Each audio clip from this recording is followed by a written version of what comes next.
Happy morning students. நம்ம போன வீடியோஸோட கண்டினியூஸ் தான் இப்போ பார்க்க போகிறோம். போன வீடியோஸில் difference between sale and agreement to sell பார்த்தோம் இல்லையா. நெக்ஸ்ட்டு வந்து டைப்ஸ் ஆஃப் குட்ஸ், அதாவது பொருள்களுடைய அந்த வகைகள் பார்த்துக்கிட்டு இருக்கோம். அதில் வந்து existing goods, contingent goods and future goods, ஓகேயா, அதான் பார்த்துக்கிட்டு இருந்தோம். அதில் ஸ்பெசிஃபிக் குட்ஸ் அப்படிங்கிறதுனா என்னன்னு பார்த்தோம். ஒரு பர்டிகுலர் ப்ராடக்டை வந்து நம்ம செலக்ட் பண்ணி செய்யக்கூடிய ஒரு அந்த இது தான் வந்து ஸ்பெசிஃபிக் குட்ஸு அப்படின்னு சொல்லப்படுச்சு, ஓகே. இப்போ நெக்ஸ்ட்டு பார்த்திங்கன்னா அசர்டைன்ட் குட்ஸ் அப்படிங்கிறத பார்க்க போகிறோம். Assigned goods. The term assigned goods is also used as a similar in meaning to specific goods, but this term may even refer to goods which become assigned subsequent to the formation of the contract. Ascertain goods அப்படின்னா உறுதி செய்யப்பட்ட goods அப்படின்னு அர்த்தம், ஓகேயா. இந்த specific goods போன்று அந்த product goods உடையது தான் இதுவும். தான் வந்து உறுதி செய்யப்பட்ட, அதாவது அஸ்ட்ரைன் குட்ஸ் அப்படிங்கிறது வந்து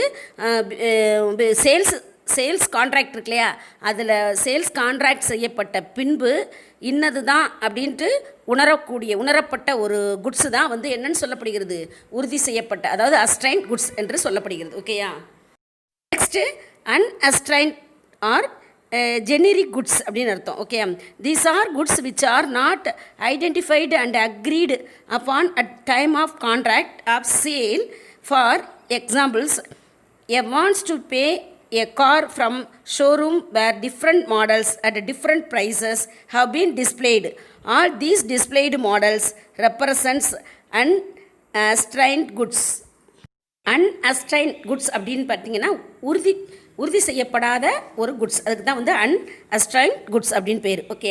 அதாவது கான்ட்ராக்ட்ஸ் போடுறோம் இல்லையா, அந்த கான்ட்ராக்ட் போடுறதுக்கு முன்பாக இதுதான் அந்த நாங்கள் வந்து இதுதான் இனம் காணப்படாத ஒரு குட்ஸை தான் என்னன்னு சொல்லப்படுகிறது, இந்த வந்து unassigned goods அப்படின்னு சொல்லப்படுது, அதாவது உறுதியிடப்படாத ஒரு குட்ஸ் அப்படின்னு சொல்லப்படுது. எடுத்துக்காட்டாக சொன்னோம்னா, ஏ என்பவரும் பி என்பவரும் ரெண்டு விற்பனையாளரிடம் கார் வாங்குறான்னு வச்சுக்குவோம். இன்னையில் இந்த ஸ்டேஜில் பார்த்திங்கன்னா ஷோரூமில் போய் வைக்கப்பட்டுள்ள அந்த பல வடிவங்களை பற்றிய தகவல் தரப்படுகிறது அவங்க ரெண்டு பேருக்குமே. இந்த நிலையில் எந்த கார் வாங்கப்பட உள்ளது என தெரியாத ஒரு ஸ்டேஜில் வாங்க நினைக்கக்கூடிய அந்த நபருக்கு காட்டப்பட்ட அனைத்து கார்களுமே என்ன unassigned குட்ஸ் தான், அதாவது உறுதி செய்யப்படாத குட்ஸ் என்று பொருளில் குறிப்பிடுகிறது. அதாவது ஒரு ஷோரூமில் போய் கார் பார்க்குறோம், ஆனால் அந்த காரில் வந்து நம்ம கட்டாயம் வாங்குறது இல்லை, முதல்ல பார்க்கத்தான் போகிறோம் இல்லையா. அப்போ பார்க்குறதுக்கான அத்தனை காரையும் காட்டுறாங்க இல்லையா, அப்படி காட்டப்படுகிற அந்த கார்கள் எல்லாமே என்னன்னு சொல்லப்படுகிறது, unassigned குட்ஸ் அப்படின்னு சொல்லப்படுகிறது, அதாவது உறுதி செய்யப்படாத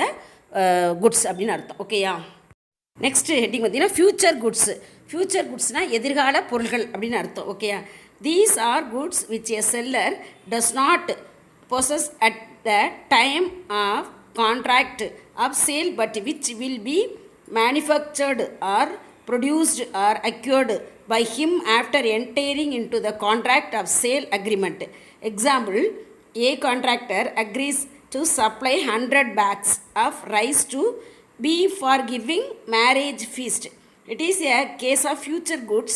Similarly, where the bus company agrees to buy spare parts from a particular supplier. It is an example of future contract. Future goods represents unassigned goods. Future goods அப்படின்னா என்னென்னு பார்த்தீங்கன்னா, இந்த கான்ட்ராக்ட் இருக்கு இல்லையா, கான்ட்ராக்ட் செய்யும்போது கான்ட்ராக்ட் இது பண்ணும்போது அந்த அந்த அவங்க கைவசம் வந்து அந்த ப்ராடக்ட் இருக்காது, ஓகேயா. அந்த இல்லாது, ஆனால் எதிர்காலத்தில் அதை உற்பத்தி செய்தோ அல்ல யாரிடமாவது வாங்கியோ உங்களுக்கு தரப்படும் என்று அந்த குட்ஸு அப்படி சொல்லப்படுகிற அக்ரிமெண்ட் கான்ட்ராக்ட் போடப்படுகின்ற அந்த குட்ஸுக்கு பேர் தான் என்ன, ஃப்யூச்சர் குட்ஸ் அப்படின்னு அர்த்தம், ஓகேயா. அப்போ ஃப்யூச்சரில் நமக்கு வந்து குட்ஸை வந்து தருவதாக, அதாவது கட்டாயம், அதான் unassigned குட்ஸுன்னு கூட இதை சொல்லலாம், அதாவது அறுதியிடப்படாத, அதாவது உறுதி செய்யப்படாத ஒரு சரக்கு குட்ஸு தான் இது, ஓகே. உதாரணமாக ஏ என்பவர் பி என்பவரிடம் 100 மூட்டை ரைஸு நெக்ஸ்ட் மந்த்து வந்து தன்னோட வீட்டு மேரேஜுக்கு வேணும் அப்படின்னு கேட்குறாரு. சரின்னு தர்றதா சொல்லி அது கான்ட்ராக்ட் மாதிரி பேசி முடிவு பண்ணிக்கிறாங்க.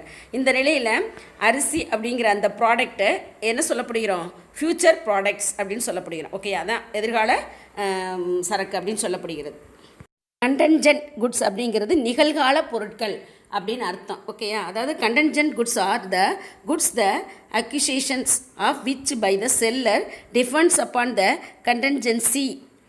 Contingent goods are a part of future goods. Example, A agrees to sell a particular painting work provided he gets from C. In this case, the painting work represents contingent goods. Similarly, a rice merchant agrees to supply 2 bags of basmati rice from Pakistan if he gets supplies. In this case, basmati rice representing contingent goods may or may not be available to the rice merchant. அதாவது இந்த கண்டென்ஜென்ட் goods அப்படிங்கிறது ஒரு வகையான வரக்கூடிய காலத்துக்கான ஒரு goods அப்படின்னு சொல்லப்படுகிறது. இது சேல் பண்ணுறவருடைய கைவசம் வந்து சேர்வது எதிர்காலத்தில் நடக்கும். இந்த நிகழ்ச்சியை பொறுத்தவரை எக்ஸாம்பிள்ஸ் வந்து ஏ என்பவர் பி என்பவரோடு ஒரு குறிப்பிட்ட ஒரு டிராயிங் சியிடமிருந்து கிடைத்தால் விற்பனை செய்கிறேன் என ஒப்பந்தத்தில் ஈடுபடுறான்னு வச்சுக்கோங்க. அந்த டிராயிங் ப்ராடக்ட் இருக்கு இல்லையா, வரும் காலத்தில் அந்த வருங்காலம் அதாவதுங்கிறது எதிர்காலம் சரக்கு என்று பொருள்படும்.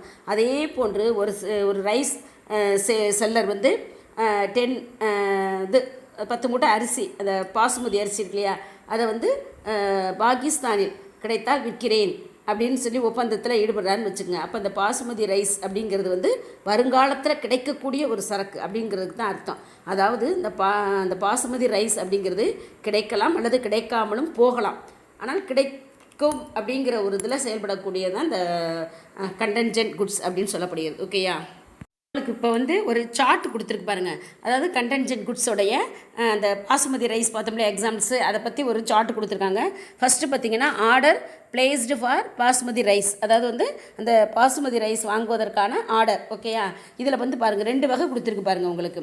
அதாவது இந்த ஃப்யூச்சர் அப்படிங்கிற மாதிரி தான், அதாவது வருங்காலத்தில் செயல்படக்கூடிய ஒரு செயல்பாடை தான் இந்த சார்ட்டில் உங்களுக்கு சொல்லப்பட்டிருக்கு. ஃபஸ்ட்டு பார்த்தீங்கன்னா கண்டென்ஜென்ட் சுச்சுவேஷன் 1ல் பாருங்கள். 1ல் வந்து இது என்ன கொடுத்துருக்கு, ரிசீவ்டு பாசுமதி ரைஸ், அதாவது வந்து இந்த பாசுமதி ரைஸ் வந்து பெற்றுக்கொண்டது அப்படின்னு சொல்லியிருக்கு. அது சுச்சுவேஷன் 1ல். நெக்ஸ்ட் வந்து சேல் எக்ஸிக்யூட்டட், அப்போ அங்கே என்ன செய்யப்பட்டது, சேல்ஸ் வந்து செயல்படுத்தப்பட்டது. ஓகேயா? அதாவது பாசுமதி பெற்றுக்கொள்ளப்பட்டதுன்னா அங்கே சேல்ஸ் வந்து என்ன செய்யப்பட்டது, நடைபெற்று விட்டது அப்படின்னு அர்த்தம். நெக்ஸ்ட்டு சுச்சுவேஷன் பார்த்தீங்கன்னா கண்டென்ஜென்ட் சுச்சுவேஷன் 2 பார்த்தீங்கன்னா not get supply of basmati rice, அதாவது வந்து அந்த பாசுமதி ரைஸ் பெற்றுக்கொள்ளாத ஒரு போது அப்படின்னு கொடுத்துருக்கான் இல்லையா, பாசுமதி ரைஸு பெற்றுக்கொள்ளாத போது. அப்போ இங்கே என்ன நடக்கலை, சேல் நடக்கலை, அப்போ நோ சேல். ஓகேயா? அதை தான் சொல்லப்பட்டிருக்கு. அப்போ அந்த ஆர்டரில் வந்து அதுவும் நடக்கலாம் இதுவும் நடக்கலாம். அதான் வந்து என்னென்னு சொல்லப்படுகிறது, எதிர்காலத்தில் நடக்கக்கூடிய அந்த நிகழ்வுகள் எது அப்படின்னு சொல்கிறது தான் வந்து இந்த கண்டென்ஜென்ட் குட்ஸ் அப்படின்னு சொல்லப்பட்டிருக்கு. ஓகேயா? ட்ரான்ஸ்ஃபர் ஆஃப் ஓனர்ஷிப், அதாவது உரிமை மாற்றம் அப்படின்னு அர்த்தம். ஓகேயா? Transfer of property it goods from the seller to the buyer is the main objects of the contract of sale. The term property in goods must be distinguished from the possession of goods. Property is goods means the ownership of goods, while possession of goods refers to the custody of goods or control over the goods. Transfer of property, அதாவது அந்த ப்ராப்பர்ட்டியினுடைய மாற்றம் அப்படிங்கிறது, ஒரு பொருளினுடைய அதாவது ownership மாற்றம் அப்படிங்கிறது வந்து ஒரு குட்ஸ் வந்து செல்லர் டு பையர் போகையில் மெயின் அப்ஜெக்ட் வந்து அந்த கான்ட்ராக்ட் ஆஃப் சேல் அப்படின்னு அர்த்தம். ஓகேயா? அதாவது வந்து ஒரு ப்ராடக்ட் வந்து ஒரு நபர் ஒரு பர்சன் வந்து வச்சுருந்தா அது அவர் வந்து உரிமையாளராக முடியாது, வைத்திருப்பதால் மட்டும் அவர் உரிமையாளராக முடியாது. நல்லா தெரிஞ்சுங்க. அதாவது அந்த ஒரு ப்ராடக்டினுடைய உரிமை அப்படிங்கிறது வேறு, ஓனர்ஷிப் அப்படிங்கிறது வேறு, உடைமை அப்படிங்கிறது வேறு. அதாவது அதை வைத்திருக்கிறார் ஆனால் அவர் அதை பயன்படுத்த முடியாது. அந்த மாதிரி ஒரு சுச்சுவேஷன் இருக்குது. யார் ஒருவர் அதை பயன்படுத்தும் உரிமையை பெறுகிறாரோ அவரே என்ன ஓனர். ஓகே, அவரே வந்து ஓனராக கருதப்படுவார் அப்படின்னு சொல்லப்படுகிறது. Example, A May possess a watch. Just because he possesses the watch, he cannot be owner. He might have borrowed the watch from his friend and stolen the watch from somebody or found it on the highways. In this case, he cannot be called owner.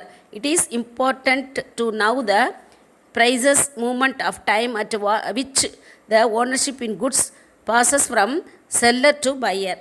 Example வந்து ஒரு ஏ என்பவர் வந்து ஒரு இது கடிகாரம் இல்லையா, அதாவது ஒரு வாட்சை வைத்துலான்னு வச்சுக்கோங்க. அவர் வந்து அதனை வந்து தன் நண்பரிடமிருந்து இரவல் பெற்று வைத்திருக்கலாம் அல்லது திருடி கூட வச்சுருக்கலாம். அப்போ அது கீழே இருந்து கூட கண்டெடுத்திருக்கலாம். இப்படி எது வேணாலும் எந்த இது வேணாலும் நடந்திருக்கலாம். அப்போ ஏ என்ற நபர் வந்து அந்த வாட்சினுடைய உரிமையாளர் அப்படின்னு சொல்ல முடியாது என்ற நிலைக்கு வரவே முடியாது. ஏன்னா எனவே எப்போது ஒரு பொருள் மீதான உரிமையை அவருக்கு கிடைக்கின்றதோ அப்போது தான் அவர் அந்த பொருளினுடைய உரிமையாளர் என சொல்லப்படுகிறது. இந்த நிலையில் ஒரு பொருள் ஒரு ப்ராடக்ட் இருக்குன்னா அந்த பொருள் மீதான உரிமை மாறும் காலத்தை பற்றி விவாதிப்போம். அப்படின்னா பொருளை முன்பு விளக்கியபடி பிரித்து தனித்தனி ஆராயணும். அதாவது வந்து நல்லா தெரிஞ்சுங்க, இந்த உரிமை மாற்றம் அப்படிங்கிறத வெரைட்டியாக பார்க்கணும். அதாவது நிறைய பிரித்து ஒவ்வொரு பகுதியாக பிரித்து தனித்தனியாக நாம் இதை பார்க்கணும் அப்படின்னு சொல்லப்பட்டிருக்கு. பார்ப்போம். ஒரு சார்ட் உங்களுக்கு கொடுத்தப்பட்டிருக்கு பார்த்தீங்களா? அதில் வந்து என்ன பண்ணுறது, பாசிங் ஆஃப் ப்ராப்பர்ட்டி, அதாவது அந்த உரிமை மாற்றம் அப்படின்னு சொல்கிறது தான் பாசிங் ஆஃப் ப்ராப்பர்ட்டி அப்படின்னு சொல்லப்படுது.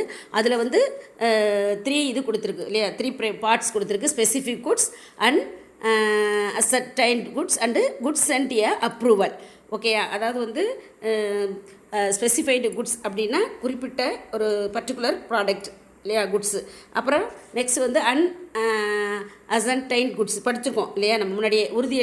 வந்து உறுதிப்படுத்தப்படாத ஒரு குட்ஸ் தான் வந்து அசர்டைன்ட் குட்ஸ் அப்படின்னு சொல்லப்படுகிறது. நெக்ஸ்ட் வந்து குட்ஸ் சென்ட் ஆன் அப்ரூவல், அதாவது விற்பனை அல்லது விற்பனை அல்லது அந்த விற்பனைக்கான ஒரு பேசிக் அடிப்படையில் சொல்லக்கூடியது அப்படின்னு அர்த்தம். விற்பனைன்னு வச்சுக்கோங்க நீங்கள், சென்ட் ஆன் அப்ரூவல், விற்பனைக்கான ஒரு ப்ராடக்ட் அப்படின்னு சொல்லப்படுது. இந்த ஸ்பெசிஃபிக் குட்ஸ் பார்த்திங்கன்னா 3 இதாக வந்து பிரிக்கப்பட்டுள்ளது. அது ஒன்று வந்து பார்த்திங்கன்னா at the time of contract, அடுத்து beyond the date of contract. At the time of கான்ட்ராக்ட்னா அந்த கான்ட்ராக்ட் போடப்பட்ட நாளில் அப்படின்னு அர்த்தம். Beyond the date of contract அப்படின்னா அந்த கான்ட்ராக்ட் போடப்படுகின்ற நாளுக்கு அப்பால் அப்படின்னு சொல்லிக்கலாம். ஓகேயா? பாசிங் ஆஃப் ப்ராப்பர்ட்டி அப்படிங்கிறதான் இப்போ நம்ம பார்த்தோம். இதுக்கு முன்னாடி இந்த எக்ஸாம்பிளையும் உங்களுக்கு சொன்னேன். அதாவது என்ன சொன்னேன், அதாவது உரிமை, அதாவது அந்த ஓனர்ஷிப் மாற்றம் அப்படிங்கிறது அந்த காலத்தை பற்றி நிறைய நம்ம படிப்போம், பின்னாடி விலக்கி கூறப்பட்டிருக்கு, நிறைய தெரிஞ்சுக்கோன்னு சொன்னேன். அதுதான் இந்த பாசிங் ஆஃப் ப்ராப்பர்ட்டி அப்படிங்கிறது. இது வந்து இத்தனை பிரிவுகளாக பிரிக்கப்பட்டிருக்கு அப்படின்னு சொல்லப்படுது. எப்படியெல்லாம் இந்த ப்ராப்பர்ட்டியினுடைய உரிமை மாற்றம் நடைபெறுகிறது அப்படின்னு சொல்லப்பட்டிருக்கு. அதை வந்து ஒவ்வொன்றாக நம்ம இப்போ இந்த இதில் பார்ப்போம். ஓகேயா? வந்து ஸ்பெசிஃபிக் குட்ஸு முதல்ல ஒரு தடவை ஸ்பெசிஃபிக் குட்ஸ்னு பார்த்தோம். இப்போ வந்து இந்த பாசிங் ஆஃப் ப்ராப்பர்ட்டி உரிமை மாற்றத்தில் உள்ள ஸ்பெசிஃபிக் குட்ஸ் பார்க்க போகிறோம். At the time of contract, அதாவது ஸ்பெசிஃபிக் குட்ஸ் அப்படின்னா என்னன்னு சொல்லணும்னா ஒரு குறிப்பிட்ட ப்ராடக்ட், அதான் ஸ்பெசிஃபிக் குட்ஸ் அப்படிங்கிறது. At the time of contract அப்படின்னா அந்த கான்ட்ராக்ட் நாளில், அந்த ஒப்பந்த நாளில் அப்படிங்கிறது தான் அந்த ஹெட்டிங். ஓகேயா? ஃபஸ்ட்டு பார்த்தீங்கன்னா where there is an unconditional contract for the sale of specific goods in a deliverable state, ownership in the goods passes to the buyer when the contract is made. The time of payment of price or time of delivery of goods is immaterial in the matter of transferring the ownership of the goods. இந்த time of கான்ட்ராக்ட்னா அந்த ஒப்பந்த நாளில் அப்படின்னு அர்த்தம். அந்த contract செய்யப்பட்ட போது சேல்ஸ் பண்ணப்பட்ட அந்த குட்ஸ் இருக்கு இல்லையா, அதை வந்து அவங்க பர்டிகுலர் பர்சன்ட்டை ஒப்படைக்கத்தக்க அந்த நிலையில் இருப்பின், அது வந்து அது அந்த மாதிரி ஒரு ஸ்டேஜில் இருக்கையில் அதனுடைய ப்ரைஸ் செலுத்தப்பட்ட பின் அல்லது அதன் கடன் விற்பனையான இருந்தாலும் ஓகே அந்த பொருள் அதை பர்ச்சேஸ் பண்ண வந்திருக்காரு இல்லையா, அவரிடம் பையரிடம் ஒப்படைக்கப்பட்ட பின் அதனுடைய உரிமை மாற்றம், அதாவது அந்த ஓனர்ஷிப்பினுடைய மாற்றம் என்பது நிகழ்கிறது அப்படின்னு சொல்லப்படுகிறது. ஓகேயா? பார்த்தீங்கன்னா B selected certain books in a book shop, the price is settled, B arranged to take delivery of books next day through his servant and agrees to pay for the books on the first of next month. The books were destroyed by fire in the same evening. In this case, B has to bear the loss and pay for the books selected since the ownership has already passed on B. ஒரு பிங்கிறவர் வந்து ஒரு book ஷாப்பில் போய் books வாங்குறாரு. Books எல்லாம் select பண்ணி இது பண்ணி எல்லாம் முடித்து வாங்கி அது ப்ரைஸ் எல்லாம் ஃபிக்ஸ் பண்ணி அதை பார்சல் பண்ண சொல்லிடுறாரு. பார்சல் பண்ணிவிட்டு அந்த கடையிலே இருக்கட்டும், நாளைக்கு வந்து என்னுடைய ஒர்க்கரை அனுப்பிவிட்றேன், என்னுடைய ஒர்க் பண்ணுற பணியாளர் அனுப்புகிறேன், நீங்கள் கொடுத்துருங்க அப்படின்னு சொல்லிட்டு போயிடுறாரு. சரின்ட்டு அன்றைக்கி நைட்டே அந்த கடையில் வந்து ஃபயர் ஏற்பட்டு அந்த புக்ஸ் எல்லாம் என்ன செய்யுது, எரிஞ்சு போச்சு. ஆனால் இப்போ வந்து அந்த புக்கு வந்து பேக் பண்ணி எப்போ பி கிட்ட வந்து அந்த ப்ரைஸை இது பண்ணியாச்சோ இனி வந்து அந்த புக்கின் உரிமையாளர் பி தான். ஓகே? அப்போ அந்த புக்கு எரிந்ததனுடைய நட்டத்தை யார் தான் ஏற்க வேண்டும்? பி தான் ஏற்க வேண்டும். ஓகேயா? அதுதான் வந்து அந்த கான்ட்ராக்ட், அதுதான் வந்து at the time of contract அப்படின்னு சொல்லப்படுகிறது. ஓகேயா? Thank you students. நெக்ஸ்ட் கிளாஸில் பார்ப்போம். தேங்க்யூ.